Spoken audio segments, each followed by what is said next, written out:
Hello all, welcome back to my channel NRK family vlogs. అందరూ ఎలా ఉన్నారండి? బాగున్నారా?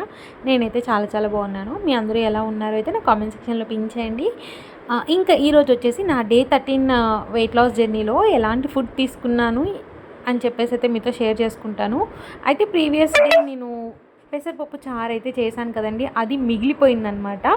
సో ఆఫ్టర్నూన్ నేను మా వారు తిన్నాము, నైట్ మా వారు ఒక్కరే తిన్నారనమాట. సో నేనేంటంటే రైస్ ప్లేస్లో డిఫరెంట్గా అంటే చాట్ చేసుకొని తినడం కానీ, లేకపోతే స్మూతీ, లేకపోతే ఓవర్ నైట్ ఓట్స్ అలా అయితే ప్రిఫర్ చేస్తున్నాను అనమాట నైట్ టైమ్స్. సో అలా ఏంటంటే కర్రీస్ అనేవి మిగిలిపోతూ ఉన్నాయి. అందులో ఈరోజు అయితే పెసరపప్పు బాగా మిగిలిపోయిందండి. ఇంకా అది సేల్ చేయడం కోసం నేను నెక్స్ట్ డే మార్నింగ్ అయితే పూరీ అయితే చేద్దామని డిసైడ్ అయ్యానమాట. ఇంట్లో అస్సలు పూరీ ఎక్కువగా చేయనండి నేను. చాలా మంత్స్ తర్వాత అయితే పూరీ చేస్తున్నానమాట. అది కూడా ఈ పప్పు సేల్ అవ్వడం కోసమే ఇది చేస్తున్నానమాట. లేకపోతే ఏ ఇడ్లీనో లేకపోతే దోశ అయితే వేసుకునేదాన్ని. సో అందుకే ఈరోజు మార్నింగ్ అయితే బ్రేక్ఫాస్ట్ కోసం నేను పూరీ పిండి అయితే కలిపి పెట్టేసుకున్నానండి. సో పూరీ పిండి యాజ్ యూజువల్ మనం చపాతీ పిండి ఎలా కలిపేసుకుంటామో అలానే అనమాట. ఇంక ఇక్కడ ఏంటంటే మనకి ఆయిల్ అనేది బాగా హీట్ అవ్వాలండి. హీట్ అవ్వకుండా పూరీ వేసామంటే అస్సలు కాలదనమాట. సో హై ఫ్లేమ్లో మనం ఆయిల్ని హీట్ చేసుకొని మనం పూరీ వేసినప్పుడు లో ఫ్లేమ్లో పెట్టుకుంటే పూరీ కూడా మనకి రెండు వైపులా కూడా చక్కగా కాలిపోతుంది అండ్ అలాగే మంచిగా పొంగుతుందనమాట. సో ఎప్పుడైనా కానీ పూరీ వేసినప్పుడు నాకు ఇలా పొంగితే మాత్రం భలే హ్యాపీగా అనిపిస్తుందండి. ఓకే, పూరీ చేశాను, సాటిస్ఫాక్షన్ వస్తుందన్నమాట. పొంగకపోతే అయితే నేను చాలా డిసప్పాయింట్ అవుతాను. ఏమో పూరీ సరిగ్గా రాలేదు అంటే నాకు చేయడం రాలేదా అన్నట్టు అయితే ఉంటానన్నమాట. సో అది పొంగితేనే నేను మంచిగా సాటిస్ఫాక్షన్ అయితే అవుతాను. సో నేనైతే చాలా సాటిస్ఫై అయ్యానండి ఈరోజు. ఎందుకంటే నాకు ఒక్కొక్కసారి పూరీస్ అస్సలు పొంగవండి, అప్పుడు చాలా డిసప్పాయింట్ అవుతానన్నమాట. సో ఈరోజైతే మంచిగా తొందరగా అయిపోయి చాలా తక్కువ క్వాంటిటీ అయితే చేశానన్నమాట నేను. ఇంకా ఇక్కడైతే ఒక బౌల్లోకి అయితే వేసేసుకున్నానండి. సో అడుగున పేపర్ అయితే వేసుకొని పూరీస్ అయితే వేసానమాట. ఏదైనా ఆయిల్ ఉన్నా కానీ పేపర్కి అయితే అంటుకుపోతుందని చెప్పేసి. ఇంక ఇక్కడ బ్రేక్ఫాస్ట్ ప్లేట్లో వచ్చేసి 3 పూరీస్ అయితే తీసుకున్నానండి. చెప్పాను కదా పప్పు కోసమే నేను పూరీస్ చేశాను. సో ఆబ్వియస్గా కాంబినేషన్ పప్పే అనమాట. ఇంకా అలా బ్రేక్ఫాస్ట్ అయితే అయిపోయిందండి. సో ఇంకా ఇప్పుడు సీజన్కి మనకి దొరికేవి బోడ కాకరకాయలు అంటారు. సో కొంతమంది ఆ కాకరకాయ అంటారనమాట. సో ఈరోజు ఆ కర్రీ అయితే ప్రిపేర్ చేయబోతున్నాను. ఇవి చాలా అంటే చాలా కాస్ట్ అండి. అసలుకి కేజీ 200 అమ్ముతున్నారంట బయట అసలుకి. సో మేమైతే ఇక్కడ పావు కేజీ అయితే తెచ్చుకున్నాము. సో ఇంకా నాకైతే నార్మల్ కాకరకాయ కన్నా ఈ కాకరకాయ కూర చాలా అంటే చాలా ఇష్టం అండి నాకు.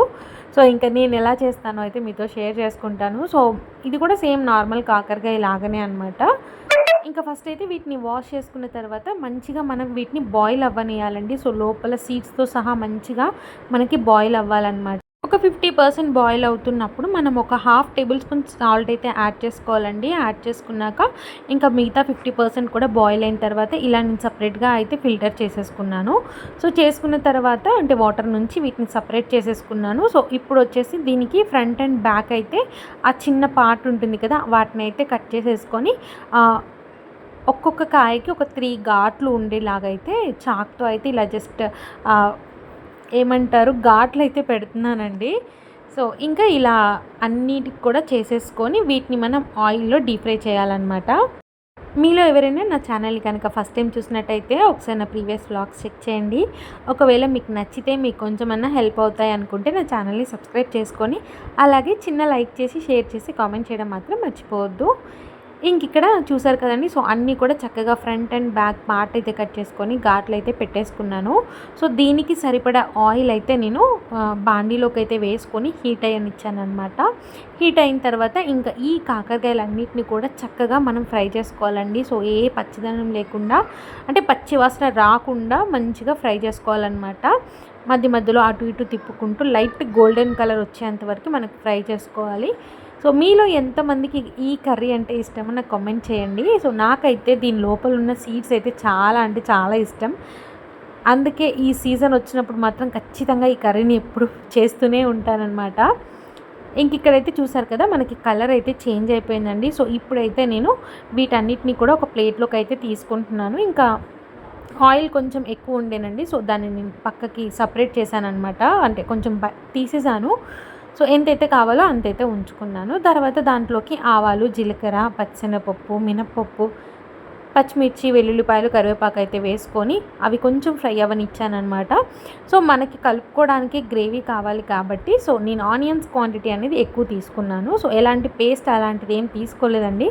సో 3 మీడియం సైజ్ ఆనియన్స్ని చిన్న చిన్నగా చాప్ చేసుకొని అయితే వేసుకున్నాను అనమాట. ఇంకా ఈ ఆనియన్స్ని మనం మగ్గించుకోవాలండి. సో కొంచెం మగ్గిన తర్వాత దీంట్లోకి ఒక 1/2 టేబుల్ స్పూన్ దాకా పసుపు అయితే యాడ్ చేసుకున్న తర్వాత దీన్ని మొత్తం కూడా ఆనియన్స్కి పట్టేలాగా బాగా కలిపేసుకోవాలన్నమాట. సో ఆనియన్స్తో మనకి మంచి టేస్ట్ అనేది వస్తుందండి కాకరకాయ కర్రీ. సో నార్మల్ కాకరకాయ కూడా మనం అలానే చేసుకుంటాం కదా, కొంతమంది గ్రేవీ పులుసులాగా అయితే చేసుకుంటారనమాట. సో అలా ఎప్పుడైతే నేను ట్రై చేయలేదు. ఇంక ఇక్కడ ఆనియన్స్ మంచిగా మగ్గాలి అని చెప్పేసి ఇక్కడ 1/2 టేబుల్ స్పూన్ సాల్ట్ అయితే యాడ్ చేసుకొని ఒకసారి మొత్తం అయితే మిక్స్ చేసుకున్నాను. సో ఆల్మోస్ట్ నాకు ఆనియన్స్ మగ్గిపోయినాయండి. సో ఇప్పుడైతే కాకరకాయ ముక్కలన్నీ కూడా వేసేసుకొని ఒకసారి మొత్తం కూడా ఇలా మిక్స్ చేసుకున్న తర్వాత దీంట్లోకి నేను ఇప్పుడు టేస్ట్కి తగ్గట్టు కారపొడి అయితే యాడ్ చేసుకుంటున్నాను. సో మిర్చి నేను చాలా తక్కువ యాడ్ చేశానండి. సో అందుకే కొంచెం కారపొడి అనేది ఎక్కువగా యాడ్ చేశానన్నమాట.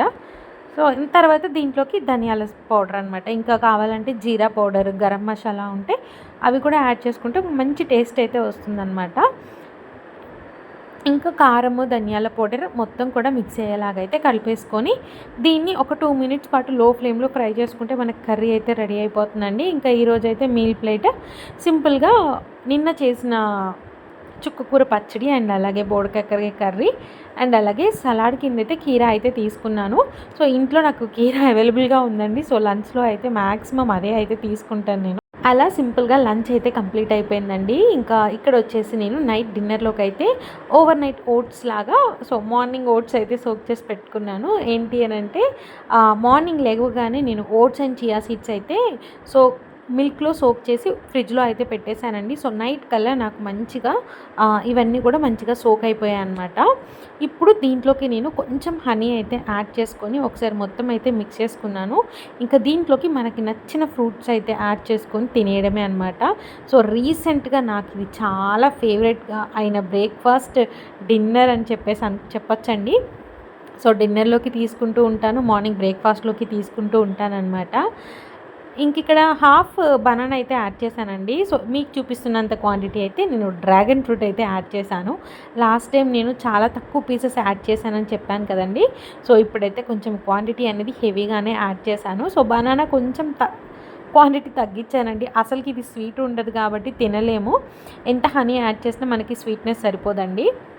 సో స్వీట్నెస్ లేకపోతే అసలు తినలేమన్నమాట. సో అందుకే హాఫ్ బనానాని తీసుకున్నాను. మళ్ళీ బనానా కూడా ఎక్కువగా తింటే ఫ్యాట్ కాబట్టి సో హెల్త్కి మంచిదే, బట్ ఎక్కువ అతిగా తీసుకోకూడదు అనమాట. అందుకే డ్రాగన్ ఫ్రూట్ని ఎక్కువగా అయితే ఇంక్లూడ్ చేశాను. బట్ పెద్దగా స్వీట్ అయితే అనిపించలేదండి. సో అలానే తినేసాను అనమాట. ఇంకా ఈ బౌల్లో నాకు మా వారికి ఇద్దరికి అయితే సర్వ్ చేసుకున్నాను. సో నేనైతే ఈ బౌల్లోకి అయితే తీసుకున్నాను. మనకు మంచి ప్రోటీన్, ఫైబర్కి ఫైబర్ అన్నీ వస్తాయండి. ఇలాంటి ఓవర్ నైట్ ఓట్స్ని మంచిగా మార్నింగ్ టైంలో కానీ డిన్నర్ టైంలో కానీ తీసుకుంటే చాలా మంచి హెల్త్ బెనిఫిట్స్ అయితే ఉంటాయి మనకి. ఇంకా ఫైనల్గా 1 అవర్ గ్యాప్ తర్వాత డీటాక్స్ డ్రింక్ అయితే రెడీ చేసుకుంటున్నానండి. డీటాక్స్ డ్రింక్లోకి వచ్చేసి ఈరోజు 1 టేబుల్ స్పూన్ జీరా, 1 టేబుల్ స్పూన్ మెంతులు, 1 టేబుల్ స్పూన్ ధనియా అండ్ అలాగే ఒక ఉసిరికాయ చిన్నగా కట్ చేసి వేసుకొని మంచిగా బాయిలింగ్ అయ్యేంత వరకు అయితే ఉంచేసాను.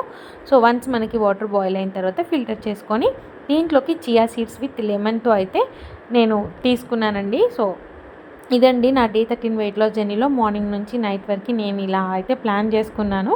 సో నాది అంత ప్రాపర్గా అయితే ఉండదండి. నేను ఆల్రెడీ చెప్పాను, పోర్షన్స్ అనేది లిమిట్లో తింటున్నాను. సో కావాల్సిన ప్రోటీన్స్ కానీ కార్బోహైడ్రేట్స్ కానీ ఇలా ఉండేలాగైతే చూసుకుంటున్నాను అనమాట.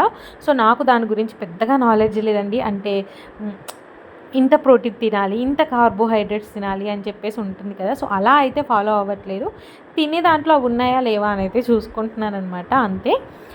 ఇంకా ఇదండి వ్లాగ్. హోప్ మీకు అయితే నచ్చింది అనుకుంటున్నాను. నచ్చితే లైక్, షేర్, కామెంట్ చేయడం మాత్రం మర్చిపోద్దు. డే 14 వెయిట్ లాస్ జర్నీతో అయితే మేము ముందుకు వచ్చేస్తా. Thank you so much for watching this full video అండి. బాయ్ అండి, బాయ్.